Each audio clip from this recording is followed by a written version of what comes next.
to Leading Entrepreneurs of the World, our 2022 conference. We're joined this morning from Colorado by Kerry Siggins. She's the CEO of StoneAge. Kerry's going to talk to us. Her topic today is Lead Well, Building a People-Centric Culture. Kerry, good morning. Welcome. Good morning. Thank you. Glad to be here. Look forward to your talk, your presentation. Let me hand it off over to you, and I will see you on the bottom of the hour. Perfect. All right. Good morning, everyone. Welcome. Do you remember where you were on February 19th? It was a Friday of 2020. Probably not, but I do, because that happened to be the day before the worst day of my career. Everything was going great. It was one of those normal days. We were manufacturing product. We were helping our customers. We were solving all kinds of problems. And I went home feeling really good. In fact, we were about to have a record month. And I was like, it's a Friday. This is great. The next day on my Saturday morning run, typically go out for a nice jog, I get a call from my IT manager. And in a panicky voice, she says to me, Kerry, we've been hacked. All of our systems are encrypted. We cannot function. Everything is down. And I said, what? In an equally panicked voice, how can we be hacked? We're just a small manufacturing company in rural Colorado. We don't get hacked. She's like, well, we have, and I need your help. So as soon as I got off the phone with her, I called my attorney and he said, Kerry, don't you worry. We have a 24-hour cybersecurity concierge service. We've got you. I said, concierge service? This isn't vacation. I'm not on vacation. I need help and I need it now. And within an hour, I was on the phone with forensics, an IT forensics team, with negotiators who were trying to find out what the hackers wanted. And I was getting all kinds of information left and right, telling me what to do, telling me what not to do. And I was completely overwhelmed. And by the end of the day, I was staring down a hefty ransom and the prospect of our business being shut down for weeks, if not even longer than that, perhaps months. So after I got over my panic, I decided I got to put together a plan. What do I need to do? So I called up 25 of my most creative, knowledgeable, hardworking employees. And I said, I need you to be in the office tomorrow morning at 8 a.m. And they said, but it's a Sunday. And I said, I know, but we have to figure out how to keep this business running. We have to figure out how to not pay these hackers. So that next Sunday morning at 8 a.m., my team stood in front of me and they had so much fear in their eyes. And I realized that it was a reflection of me. I was so scared. I had no idea how to handle this situation. And I explained to them what I knew, which was not very much, and what I didn't know, which was a lot. And we got to work putting together a plan to keep our business running, even though we had no access to our servers, to our data, to our software system, nothing. And my team pulled off the impossible. In 4 weeks, they not only rebuilt our IT infrastructure, we shipped every single product to our customers on time. We had a record sales week, shipping more product in 1 week than we ever had in our history. Our customers never felt a thing. And it was awe-inspiring to witness my employees rally, performing every single thing that they needed to do, whether it was on their job description or not, to keep the company running, to keep the company surviving. The camaraderie, the teamwork was incredible. And it still makes me emotional thinking about it, because it was truly astounding. And then the second worst day of my career hit. On the day we went live with our IT systems, I kid you not, live on March 16th, 2020, the US went into lockdown. And then once again, I had to gather my employees and I had to tell them that we were moving to an on-site skeleton crew and that everyone who could work from home needed to be out of the office by the end of the day. And once again, I faced a seemingly impossible situation, unsure of what it all meant, but I knew I had to protect my employees and keep them safe. So it was shocking, right? The pendulum swing was huge. We went from standing shoulder to shoulder, collaborating and solving problems as a tightly knit team, to one that didn't see each other for months and months in person. We went from a stunning high record sales month while recovering from a hack to laying off 5% of our workforce and cutting everyone's pay just to ensure we could survive. And the good news is we did survive. In fact, we more than survived, we thrived. We didn't just bounce back, we bounced forward. And in 2021, we had our best financial performance in our history. And as the Great Resignation began and people were leaving their jobs in droves, we had minimal turnover. It turns out our employees really like to work for us. So what are we doing that was so different? Why do people want to work for StoneAge? And not just work for us, but work really hard for us. It's because we are a people-centric organization. And this, I contend, is the future. In a world driven by profits, driven by making customers happy, in a world that is changing rapidly due to technological advancements, the most important leadership trends revolve around people.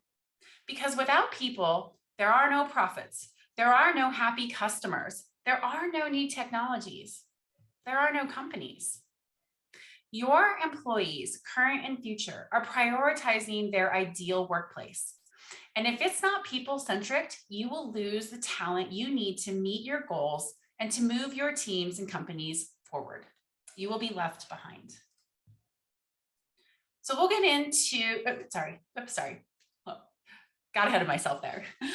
According to a recent study performed by Korn Ferry, there is going to be a global talent shortage of 85 million people. That's roughly the population of Germany, 85 million people. And this talent shortage could result in about $8.5 trillion in unrealized revenue. Like, this is staggering. This is a really big deal. And while technology will address some of these labor shortage issues, attracting, retaining, and developing talent will be critical. And so that's why I'm going to go over my 5 trends today of developing a people-centric organization to help you address these issues. So trend number 1, creating a culture of well-being. According to the CDC, depression causes an estimated 200 million lost workdays annually and costs employers somewhere between an average of 17 to 44 billion each year. This number is huge.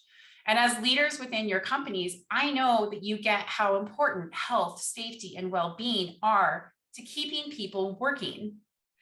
And we need to continue to create cultures where employee well-being comes first, because without healthy, safe employees, there are no healthy and safe organizations. In fact, I recommend adopting my motto: self-care is a discipline, not a luxury. I'll say that again. Self-care is a discipline, not a luxury. And this mindset percolates through our organization at StoneAge. Meet Margaret. She's been at StoneAge for about 10 years, and she's a designer in our marketing department. Total rock star. Love her. And last year, she was hit really hard by COVID. When I called to check on her to see how she was doing, she told me in a very timid voice, "I think I need a few more days off." And I said, "Of course, take as much time as you need to recover, but tell me what's going on. I can hear in your voice that something is off."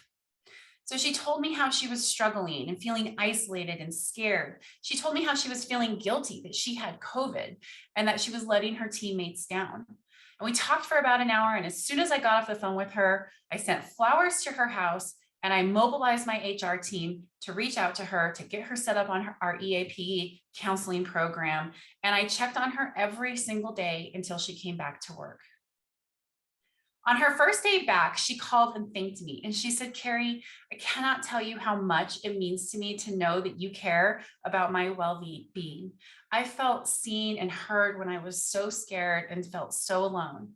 And I believe you when you say that self-care is a discipline and not a luxury. Thank you for modeling it for us. It made me feel safe to share how I was feeling and made me feel okay to take a few more days off to get better." Leaders must build a supportive environment that focuses on the whole person, not just the working portion. To address this at StoneAge, we've built a comprehensive program aimed at helping our employees thrive. We offer resources for depression and other mental health issues. We offer incentives for exercise and healthy eating behaviors. We hire outside coaches to help our employees build self-awareness, self-esteem, and to develop the tools that they need to handle stress better. We teach our employees about financial health, and we help them build a retirement nest egg through our employee ownership program, and it pays off. Analysis shows that employees who take advantage of these benefits report that they sleep better and have higher levels of mental and spiritual health. And these improvements in personal outcomes translate into higher levels of performance and retention. And we've seen this year over year as a company. Now, I get it. Building a culture of well-being takes time, and you're not going to change your corporate culture overnight. But as leaders within your company, you can start making this a priority today. You can make progress today. If there's one thing that you can do to start promoting well-being within your team right now, it's regularly check in on your employees. Talk to them about how they're doing. Dialogue matters, and your employees want to know that you care about their well-being. And if they know that you support their well-being, they are more likely to do what they need to do to take care of themselves. Dialogue matters. Talk to people about how they're doing. Trend number 2, addressing fairness in the workplace. Now, the word fair can be triggering. I know, because every time my 9-year-old uses, "Mom, it's not fair," to describe some injustice done unto him, my accountability's hackle rise. And that's because I think that we think about fairness in the wrong way. Fairness is not about treating everybody exactly the same. Fairness is not about getting your way just because someone else got theirs. Rather, fairness is about meeting everyone where they are at and considering their personal situations when making decisions. Fairness is about allowing everyone to grow and develop, not in a cookie cutter way, but in one customized to their goals and their talents. Fairness is about sharing information with everyone on your team, not just a select few. Fairness is about acknowledging everyone's contributions, not just the rock stars on your team. And fairness is about having honest conversations about what is possible and what is not. And creating a fair workplace matters.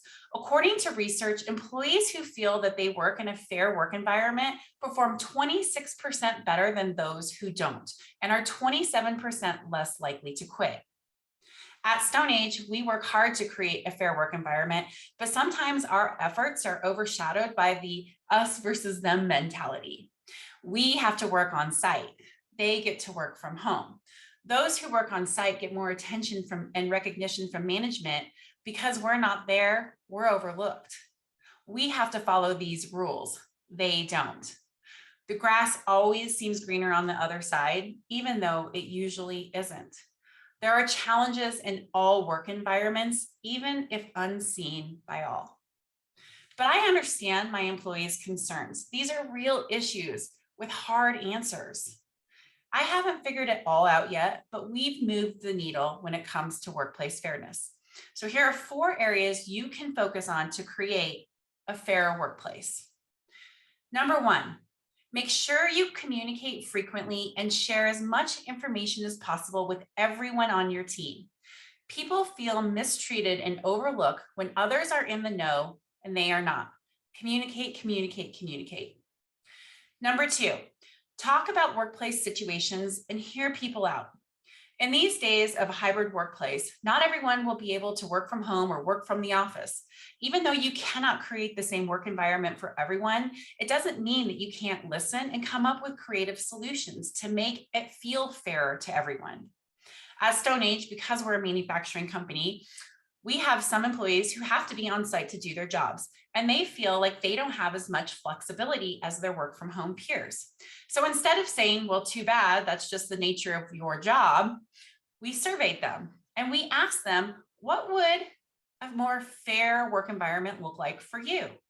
And some of them said, I would like to work 4 days a week. Some said, if I could work from home a couple of days a week, that would be great. I can do these things from home. Some said, if I could have flexible start times, that would help me. And we developed a customized plan for each of them to accommodate wherever we could.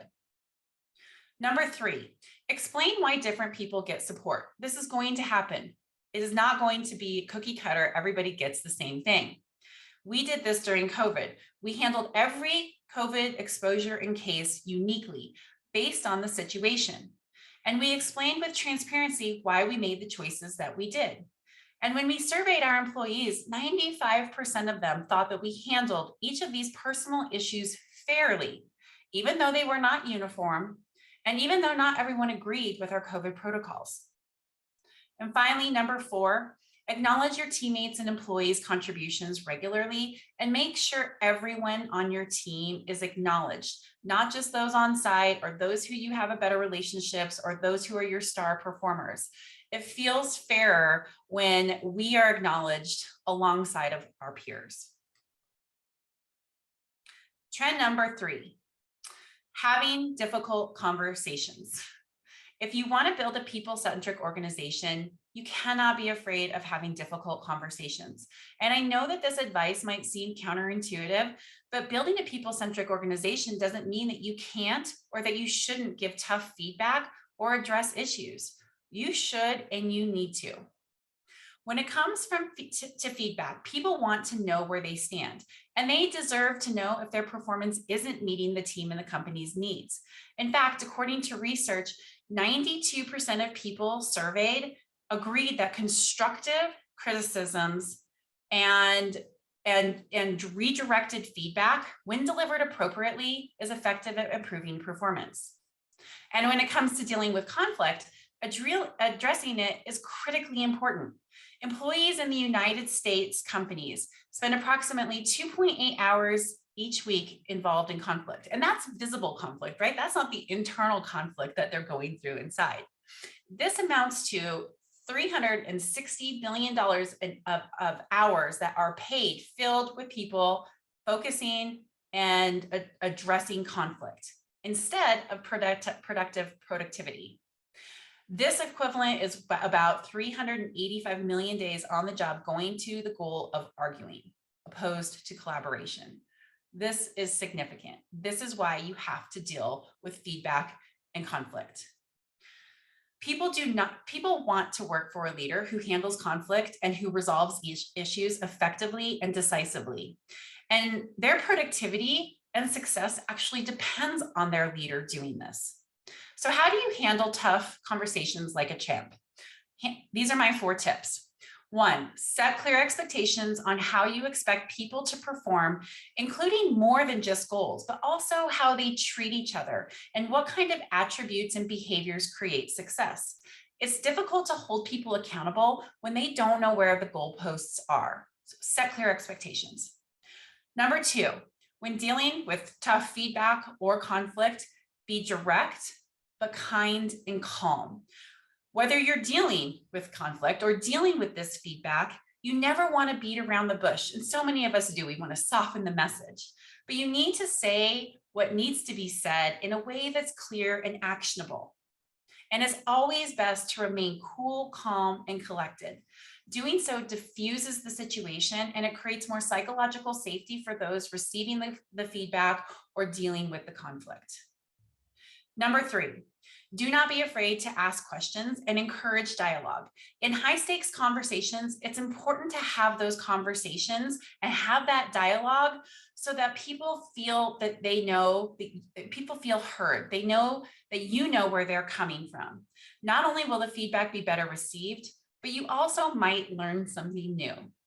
And finally, number 4, follow up and hold people accountable. Never assume that conflict will be resolved or that people will fully embrace the feedback after one conversation.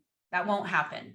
Check in regularly to see how things are going and to head off the potential issues that might be coming up before they start, and hold people accountable to the commitments that they make. Number 4, embracing experimenter's mindset. There's no doubt that disruption lies ahead. It is going to be the new norm. What you did yesterday won't work tomorrow. And it can change that fast, just like we experienced in March of 2020. And now we as leaders are faced with figuring out what our employees need to be healthy and happy and productive in this new environment. And so to do this, you've got to be willing to try new things. You have to be willing to experiment and to teach your team to experiment. I'll give you an example. So I'm in an industrial cleaning business. We manufacture high pressure water jetting tools, and it is a very dangerous industry. And having access to hands-on training can either make the difference from someone staying safe or getting injured. Now we know how to build great products, highly efficient, safe products, but we had no idea how to build an online practical curriculum that would engage our customers and keep them wanting to come back for more training. So we decided to experiment, and we needed the starting place. So the first thing we did was we bought a small training company, which quite frankly flopped. It wasn't set up to scale, and the curriculum was very old-fashioned. What we needed was an online learning management system, but that was way too big of a project for us to take on at the time. So we scaled back the project and we kept selling the old school management training program. Then COVID hit and we needed to pivot. Not only did our customers want online training, but they also wanted virtual product demonstrations and sales calls. So we quickly put together a virtual studio and started training people with a few cameras and a Zoom whiteboard. It was a huge hit. We captured all that content and we trained thousands of people. And it was just the boost that we needed, so we invested in a learning management system. This is an example of what experimentation is all about. We didn't look at the acquisition as a failure. We paused, pivoted, and then executed a new plan. My team wasn't reprimanded for not making the training program work. In fact, none of these activities were even driven by me. My employees made the call to pause when we didn't have the adequate resources to revamp the old school training program. My team suggested the virtual studio when we couldn't visit customers in person. And when our virtual training took off, my IT teams and marketing teams worked together to select and analyze and select a learning management system and built the courses. And now we are leading the way in safety training for our industry. And my team is fully engaged and proud of the work that they did. And this is what happens when you embrace an experimenter's mindset. So don't be afraid to try new things. Celebrate not only wins, but failures too, because all you really do when you fail is learn how to do something differently. In fact, the more your teams and you get used to adapting and learning, growing, pivoting, failing, the better off you'll be. And your employees will show up more creatively and engaged when they know it's okay to experiment. And finally, trend number 5, deepening workplace connection. If there's one thing that I can leave with you, it's the importance of creating workplace connections. In fact, I want to change the name of the Great Resignation to the Great Disconnection. People are leaving their jobs in droves because they feel disconnected from their bosses, teammates, and companies. And one way to fix this is to encourage and cultivate workplace connections. A recent study found that 77% of those surveyed said that having close relationships with colleagues was the most critical factor in determining job satisfaction. And you might be surprised to learn that salary was 8th on the list. Employees who have close relationships at work are more likely to engage positively with customers, to produce better work, to have higher levels of well-being, and they're less likely to get injured. So how do you go about building strong workplace connections? Here are 3 things you can start doing now. Number 1, make connecting a priority. Start every meeting off with a check-in. We state how we're feeling and why. And at my weekly team meetings, we take turns telling a personal story. In my experience, sharing stories with vulnerability and openness sparks curiosity, encourages communication and connection, and makes people feel like they belong. Number 2, give all new employees a culture buddy. In a remote or hybrid workplace, it's hard for new employees to feel connected. It's hard for new employees in any work environment to feel connected. So to help with this, assign new employees a culture buddy with whom they can connect with every day to ask questions about where to get information and how to navigate the culture. This will help deepen connections faster and improve the chance of retention. And finally, number 3, have personal conversations with your teammates and your employees outside of your weekly meetings. Remember, dialogue matters. The best way to foster connection is to have a conversation. Pick up the phone and see how someone's doing. Go for a walk with a colleague. Reach out to someone new on the team. Make an effort to have a dialogue. Trust me, you want employees who will go to the ends of the earth with you, who will follow you into battle, who will do everything they can to keep your business running in the face of crises, who will work day and night to rebuild your IT systems and manually ship orders for a month, just so you don't have to pay the hackers. That's right. We sent those hackers packing. We didn't pay them a dime. And all along the way, we were cheering each other on and feeling so incredibly proud to be part of StoneAge. Creating people-centric teams and organizations is the way of the future.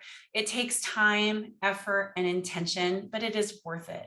Start addressing these 5 trends now, even if in only small ways. It will move the needle. You must advocate for yourselves and your employees. Be the kind of leader who truly cares about creating a healthier workplace that supports your employees' well-being, safety, and overall development. Be a leader who is worth following. Thank you. Kerry, all right. Thank you. Great job. Fascinating conversation. Great points. You know, only a people-centric culture can answer or field the question that you got back in early 2020 when they said, "But it's a Sunday," right? Yeah. Only someone who cares for their employees can come back and answer a question like that. No, great trends. I mean, culture of well-being, self-care as a discipline, all incredible things for our audience and entrepreneurs certainly to understand. I'm a big believer in workplace connections. I did go back. I save every calendar. So just for the record, I was at the Harvard Club for a conference on February 19th. I got my calendars behind me. I said, "Oh, I wonder where I was that day." Well, it was probably way better than me. Although my February 19th wasn't awful. It was just the 20th. But you think about your business and talk about 2 earth-moving events all in the course of 4 weeks, right? I mean, and to be able to come back from that. But I think what you said with and we often hear this. You hear this sometimes, like in not-for-profits. You talk about no funding, no mission. Same thing. No people, no profits. You're 100% right. And hiring employees it's an expensive process. So retaining the ones you have and nurturing them, helping them succeed and becoming an advocate for them. And I love the fact, pick up the phone and have a conversation with them. And I wrote down also culture buddy. That's I do a lot of work in the space, and I think tone at the top. Clearly you're passing your words of wisdom throughout the organization, and you're embedding that in your people, and certainly it shows. It certainly shows. Well, listen, Kerry, wonderful topic, wonderful conversation. We appreciate you joining us today for Leading Entrepreneurs of the World. So it's Kerry Siggins, CEO of StoneAge, people-centric culture. Fantastic discussion. Perfect. Thank you, Glenn. Really glad to be here. Absolutely. Yeah, take care. See you next time. Thank you. Thanks.